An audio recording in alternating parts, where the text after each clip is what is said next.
বাকবিতণ্ডা, কথা কাটাকাটি, ফেসবুকে ঝগড়া, এগুলো খুব বাজে বিষয় হচ্ছে। এগুলোর কোনো প্রয়োজন নাই আমাদের।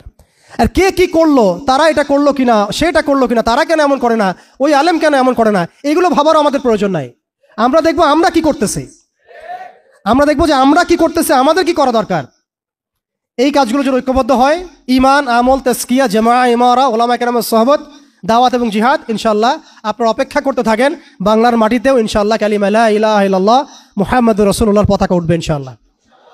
আল্লাহ পাক আমাকে আপনাকে সেই দিন দেখার তৌফিক দান করেন এবং সেই মাকবুল কাফেলা আল্লাহ পাক আমাদেরকে শরীক করেন। আল্লাহ পাক আমাদের সবাইকে কথাগুলো দিলের কান দিয়ে বোঝার, শোনার তৌফিক দান করেন, সেগুলো বাস্তবায়ন করার তৌফিক দান করেন এবং আলোচনার মধ্যে যে ভুলগুলো হয়ে গেছে আল্লাহ মাফ করে দেন, যে সঠিক বিষয়গুলো হয়েছে এগুলো আল্লাহ পাক কবুল করেন। এবং আপনাদের প্রতি যে উদাত্ত আহ্বান আমরা রাখলাম, এই আহ্বানটুকু নিয়ে সবাই যার যার মতো করে ফিকির করি।